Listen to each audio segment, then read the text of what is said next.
Comprar uma casa é sempre muito empolgante. Agora, saber qual tipo de empréstimo que você vai escolher, essa é a parte mais dolorosa do processo, a não ser que você conheça bem a linguagem. Então hoje eu vou te ajudar com isso. Hoje nós vamos falar sobre os 5 tipos mais importantes de empréstimos imobiliários aqui nos Estados Unidos. Existem outros, a gente só vai falar sobre os principais tipos de empréstimos imobiliários hoje. É claro que é sempre muito importante você, antes de chegar nessa parte, definir o seu orçamento. Se você tiver alguma dúvida como definir o seu orçamento, eu tenho um vídeo que foi criado para isso, para poder te ajudar e dessa maneira ficar mais fácil para você. Então, os 5 tipos mais importantes de empréstimos imobiliários que nós temos no momento são: o primeiro, que é o mortgage convencional, conventional mortgage ou empréstimo convencional. O segundo é chamado de hipoteca gigante ou jumbo mortgage. O terceiro são as hipotecas asseguradas pelo governo americano. O quarto são as hipotecas com taxa fixa e o quinto são as hipotecas com taxas de juros ajustáveis. Então vamos começar com o mortgage convencional, com o empréstimo convencional. O empréstimo convencional ele não é assegurado pelo governo americano e ele tem 2 variáveis aí. Um é o empréstimo convencional conforme e a outra é o empréstimo convencional que não é conforme. O empréstimo conforme nada mais quer dizer que é um empréstimo que respeitou os limites de valores estabelecidos pela Fannie Mae e pela Freddie Mac, que são empresas contratadas pelo governo para garantir esse empréstimo. E os empréstimos imobiliários que não atendem esse limite, esses são chamados empréstimos não conforme. Um bom exemplo disso são os empréstimos jumbo, que são empréstimos para grandes quantidades de dinheiro. Então esses empréstimos eles são não conforme porque eles não estão respeitando os limites da Fannie Mae e Freddie Mac. E quais os benefícios de usar um empréstimo convencional? O primeiro lado positivo é que você pode usar ele não somente para comprar a sua casa principal, a sua residência principal, como você pode usar para comprar segunda, terceira ou qualquer casa de investimento. Geralmente os custos para obter esse empréstimo são menores que alguns outros tipos de empréstimo. Às vezes os juros são mais altos, mas todo o custo para gerar esse empréstimo é um pouco menor. Outro lado positivo é que você pode pedir o cancelamento do PMI, que é aquele insurance, aquele seguro privado para a sua hipoteca, para os casos que você coloca menos de 20%. Então, quando você faz um empréstimo convencional, então quando a sua casa atinge 20% de valorização, ou seja, você comprou por 100, ela vale 120, você pode requerer ao banco que seja retirado esse seguro privado, esse PMI. Se você ainda não sabe o que é o PMI, no vídeo que eu explico como comprar uma casa, eu falo sobre ele. Então dá uma olhadinha lá que você vai ficar por dentro do PMI e várias outras coisas que você vai precisar saber na hora de comprar a sua casa. Outro lado positivo do empréstimo convencional é que você pode pagar somente 3% de entrada. Claro, se você qualificar para ele. Caramba, Rafael, parece que é só coisa boa. Calma, também tem um lado negativo, entre aspas, do empréstimo convencional. O primeiro é que a sua pontuação no Credit Score, lá no FICO, tem que ser no mínimo 620. Essa é outra coisa que também, se você não sabe o que eu estou falando, dá uma olhada lá no vídeo que eu explico como comprar uma casa aqui nos Estados Unidos, que vai falar exatamente sobre a sua pontuação no FICO e o que é o Credit Score e como isso afeta ou ajuda você a comprar a sua casa. O seu DTI tem que ser, logicamente, abaixo de 45%. E também falo sobre o DTI lá naquele vídeo. Então, mais uma vez, se você ainda não sabe o que é o DTI, o que é o Credit Score, é muito importante que você assista aquele primeiro vídeo e depois você vem assistir esse vídeo para você ficar por dentro de tudo e não ficar boiando aqui. E claro, a documentação é gigantesca para o empréstimo convencional. Na verdade, hoje em dia, qualquer empréstimo vai ter uma documentação gigantesca exigida. De qualquer maneira, o convencional tende a requerer um pouco mais de documentos. Então, para quem serve esse empréstimo convencional, Rafael? Serve para você que tem um crédito de no mínimo 620, para você que tem um emprego estável, uma renda estável e vai colocar só 3% de entrada. Coisa linda, né? 3% é muito bom.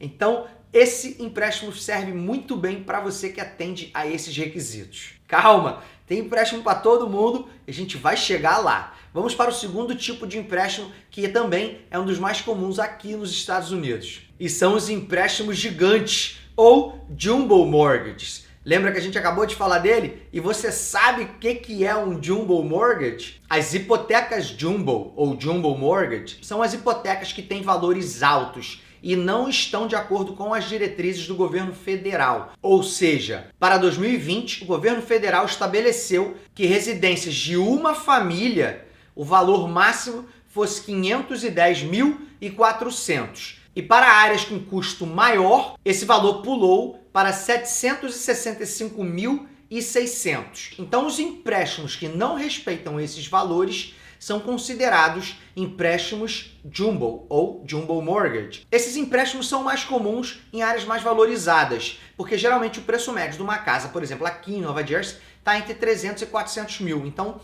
fica bem tranquilo dentro desse limite federal. Então, para quem é esse empréstimo jumbo? Bom, esse empréstimo é para você que está comprando uma casa cara, no local caro. Então, você logicamente vai se beneficiar de ter um empréstimo para conseguir comprar essa casa. E a outra é que as taxas de juros são bem compatíveis com os outros tipos de empréstimo. Então, na verdade, se você se qualificar para esse empréstimo, que também requer muita documentação, você tem as taxas de juros bem competitivas. Tá, mas tem que ter alguma coisa que não é legal aí. Bom, vamos começar então com a entrada.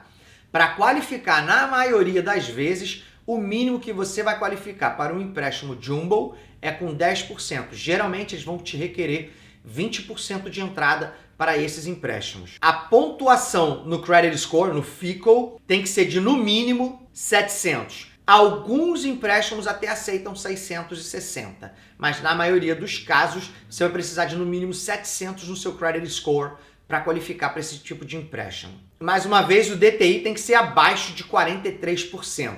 Lembra, se você não sabe o que é o DTI, qual é o número mágico para aprovação nos empréstimos, dá uma olhada naquele vídeo que eu fiz de como comprar uma casa aqui nos Estados Unidos, que vai te dar uma ideia muito legal de tudo que você precisa para comprar uma casa aqui. Outra coisa é que o banco vai requerer que você tenha pelo menos 10% do valor da sua compra em ativos, ou na poupança, ou na sua conta corrente. Então o banco exige que você tenha pelo menos 10% desses valores. Ou seja, se você comprar uma casa de 800 mil, o banco quer ver pelo menos 80 mil em ativos nas suas contas. Então, para quem serve esse jumbo mortgage?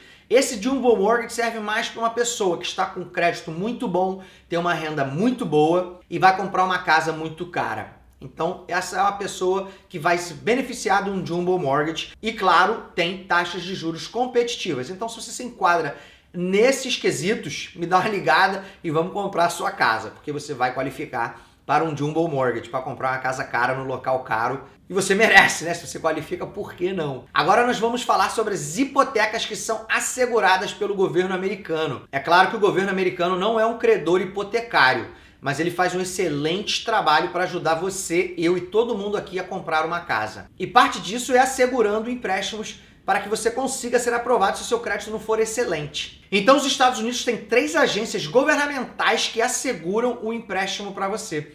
A primeira é o FHA, que é o Federal Housing Administration. A segunda é o Departamento de Agricultura, que oferece um empréstimo USDA. E o outro é o Departamento de Veteranos, que oferece um empréstimo VA. Então vamos agora falar sobre esses tipos de empréstimos assegurados pelo governo.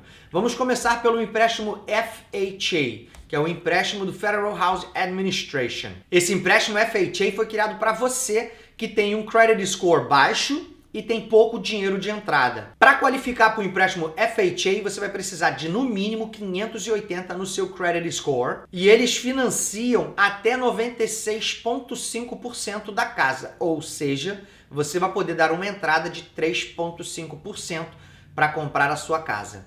Coisa linda, né? Poxa, mas eu tenho menos de 580, será que eu qualifico para o empréstimo FHA? Você até qualifica com 500 no credit score para o empréstimo FHA. A diferença é o valor da entrada, que ao invés de você poder dar somente 3,5%, você vai ter que dar no mínimo 10% de entrada. Lembrando que quando você dá 3,5% de entrada, o que é menos de 20%, lhe acarreta o PMI, que é o seguro privado para a sua hipoteca. Então, esse é um dos contras de comprar com pouca entrada. Mas se você não tiver o dinheiro todo, talvez vale mais a pena do que estar pagando aí aluguel para uma outra pessoa e pagando o sonho de uma outra pessoa. Pague pelo seu sonho. Já o empréstimo USDA, que é aquele empréstimo garantizado, assegurado pelo Departamento de Agricultura dos Estados Unidos, ele serve para você que tem uma renda baixa, que tem um credit score baixo, também seguindo esse valor, tá? 580 ou 500. Também ele permite 3,5% de entrada, mas a diferença é, ele só serve para áreas rurais. Você não vai conseguir comprar uma casa aqui no centro de Nova Jersey, aqui no centro da sua cidadezinha, com o USDA. É só para áreas rurais. E agora chegamos ao empréstimo VA, os empréstimos dos veteranos das Forças Armadas Americanas. Esse empréstimo lhe permite hipotecas flexíveis, juros baixos, nada de entrada e ainda por cima você não precisa pagar o PMI, que é o seguro privado para as hipotecas que botam menos de 20% de entrada. Que alegria, né? Então qual é a coisa boa desses empréstimos assegurados pelo governo americano? Bom, a primeira é o baixo valor de entrada e no caso do VA, nem entrada tem. E nem PMI. Segundo, que você não precisa ter um credit score lindo. Pode ser um credit score baixo, até como a gente viu, até o valor de 500. E para quem esse empréstimo assegurado pelo governo americano? Ele se encaixa perfeitamente para você que não se qualifica para um empréstimo convencional, para você que quer colocar pouco dinheiro de entrada e para você que tem um credit score baixo. E quais são as partes negativas de obter um empréstimo assegurado pelo governo americano? Bom, a primeira é que se você não pegar o empréstimo VA, você vai pagar o PMI. Os custos gerais do fechamento pode ser que seja um pouco mais alto do que de um empréstimo convencional. E a documentação, claro, vai ser uma documentação também gigantesca para provar que você qualifica para esse tipo de empréstimo. Tem uma coisa importante sobre os empréstimos VA e o FHA. Alguns vendedores não são muito fãs dele. Por quê? Primeiro que eles demoram um pouquinho mais de tempo para ser aprovados.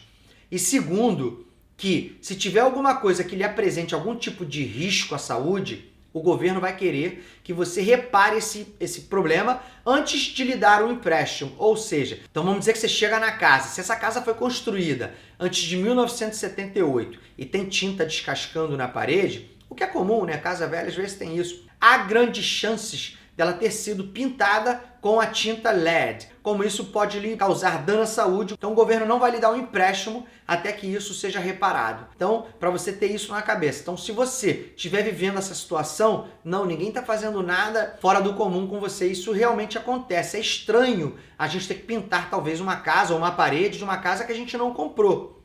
Mas acontece. Não comprou ainda, mas acontece. Está no processo de compra, é por isso que você foi requerido que você faça. Então agora nós vamos falar sobre os empréstimos de juros fixos.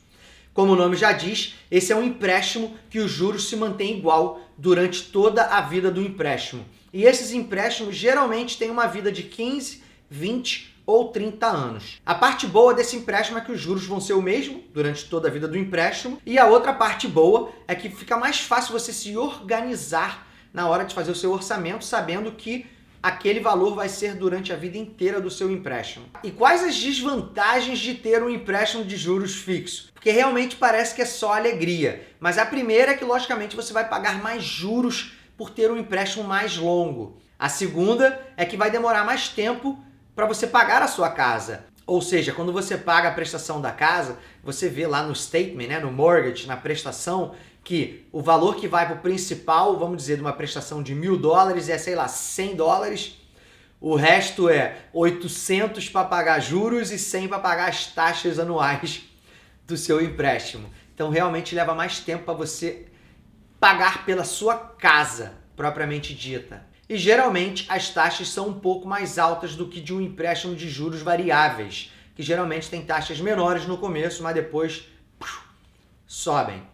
Então, quem deve obter um empréstimo de juros fixo? Bom, toda e qualquer pessoa que gosta de saber exatamente quanto vai pagar mensalmente pela casa durante a vida inteira do seu empréstimo. Então, você vai se beneficiar bastante disso. Eu sou um desses que prefiro saber exatamente quanto vai ser a prestação do que ficar naquela dúvida se daqui a um mês vai subir ou vai descer a prestação. Prefiro ter esta paz. Então, se você é um cara mais aventureiro, talvez você possa se beneficiar de um empréstimo de juros variáveis. Então agora nós vamos falar sobre os empréstimos de juros variáveis. Então, ao contrário da estabilidade de ter um empréstimo com juros fixos, nós temos essa opção de ter um empréstimo com juros variáveis, que aqui nos Estados Unidos você vai ver isso muito chamado de ARM, ou Adjustable Rate Mortgage. A maioria deles apresentam juros fixos no começo, e depois de 3, 5 anos, ela muda, podem vir a subir ou a descer, dependendo da economia. Por isso que a taxa é variável. Então, se você vier a fazer um empréstimo variável, tenha certeza que a taxa inicial e a taxa do valor da sua hipoteca vão ser coisas que você vai conseguir pagar durante a vida do empréstimo. Bom, então qual é o benefício de ter um empréstimo que pode subir ou descer lá na frente? Bom, a primeira realmente é essa. Você vai se beneficiar de juros mais baixos do que um empréstimo convencional na primeira fase do seu empréstimo. Isso, consequentemente, vai acarretar na economia de milhares de dólares durante a vida do seu empréstimo. Tá bom, e qual é a parte negativa disso? A parte negativa é que quando virar para o outro mortgage, se for uma prestação mais alta do que você pode pagar, logicamente vai gerar inadimplência e isso pode gerar que você perca a sua casa lá na frente. Outra coisa muito importante é que, como a economia é como uma montanha russa, sobe e desce, o mercado imobiliário acompanha essa subida e descida. Então, se você pega uma taxa de juros variável e a sua casa não subiu, pelo contrário, caiu, na hora de você refinanciar, você vai ter muitos problemas para refinanciar a sua casa, porque você vai estar underwater, ou seja, você vai estar abaixo do nível da água, abaixo do valor que você comprou a casa. Você comprou a casa hoje por 100 mil, passou 3 anos, o mercado caiu, a casa hoje vale 80, você está em trouble agora para refinanciar a casa. Então esse é um dos negativos de comprar a casa com um empréstimo variável. Então quem se beneficia deste empréstimo variável? Esse empréstimo é para você que está confortável com algum tipo de risco sobre o valor da prestação da sua casa e é para você que não vai ficar muito tempo nesse imóvel. Geralmente investidores gostam de pegar esse tipo de empréstimo, porque eles já vão passar a casa para frente, então eles não estão preocupados lá na frente, daqui a 3, 5 anos, com essa mudança no valor dos juros. Você também vai se deparar com outros tipos de empréstimo na hora que você estiver procurando por empréstimo. Então, o seu mortgage broker ou o seu banco, lembra que tem uma diferença entre os dois, tá no vídeo passado, dá uma olhada lá. Ele vai te recomendar, logicamente, o melhor para você que se enquadra na sua situação. Mas existem tipos de empréstimos que, por exemplo, existe um empréstimo que se chama o 203, que é para construção. Ou seja, você compra uma casa e precisa de reparos. Esse é um empréstimo que você vai pegar. E ele funciona mais ou menos assim, vou te explicar somente a grosso modo. Mais uma vez, os bancos e os mortgage brokers são a melhor fonte para você tirar todas e qualquer dúvida que você possa vir a ter sobre os empréstimos imobiliários. Mas ele funciona mais ou menos assim. Você pega um empréstimo, vamos dizer que você compra a casa por 100 e vai precisar de 50 mil de reparos. Então o banco vai te dar um empréstimo no valor de 150 mil. Porém, você não vai pegar esses 150 mil de uma vez só. Logicamente, os 100 mil vão para a compra da casa e depois você vai ter que chamar contractors, vai ter que chamar empresas para fazer esse reparo da sua casa. E eles vão fazer da seguinte maneira: o banco requer que ele faça essa reforma em partes. Então vamos dizer,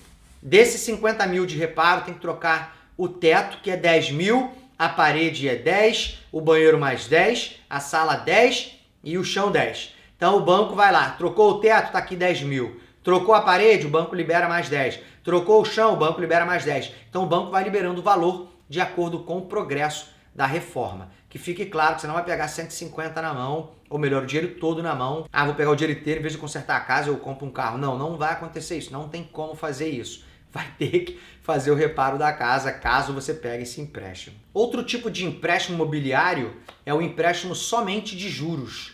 Esse empréstimo você não paga o principal. O principal vem a ser a casa. Então, quando você receber a sua continha para pagar o empréstimo, você vai ter lá o principal, a taxa anual e o seguro. Então, geralmente, quando você paga um empréstimo, vamos dizer, $1.000, geralmente vai tipo 700 para os juros, 200 para casa e 100 para o IPTU e para o seguro.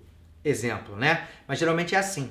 Então, quando você faz esse empréstimo que só paga juros, você vai pagar uma taxa mais baixa no começo, que só vai pagar os juros, né? Você não vai pagar o principal. E, logicamente, depois de 3, 5 anos, você vai ter que começar a pagar uma prestação mais alta, porque você vai pagar os juros e o principal. Só que esse empréstimo é bom se você não for ficar lá muito tempo. Se você for um investidor, comprou, passar a casa para frente, é uma ótima coisa usar esse empréstimo. E, por último, nós temos as hipotecas balão. Essas hipotecas não são muito comuns. Esse tipo de hipoteca requer que você faça um grande pagamento no fim do empréstimo. Tá aí o nome de balão, empréstimo hipoteca balão. Você faz esses pagamentos com base num pagamento como se fosse um empréstimo para 30 anos, só que na verdade você tem que pagar ele todo mais ou menos entre 5 a 7 anos. Então, para quem é esse empréstimo? Bom, esse empréstimo é para você que tem uma boa condição financeira para pagar esse montante grande no final desse período, ou, mais uma vez, é o tipo de empréstimo que é para você que já quer pegar e vender a casa rápido. Então, antes de prosseguir com qualquer hipoteca, dê uma verificada cuidadosa na sua saúde financeira. Então, reveja suas circunstâncias e necessidades e faça sua pesquisa para saber quais empréstimos hipotecários têm a maior chance de te ajudar e servir o seu propósito. Muito obrigado, Rafael Molinaro, seu corretor brasileiro aqui no estado de Nova Jersey.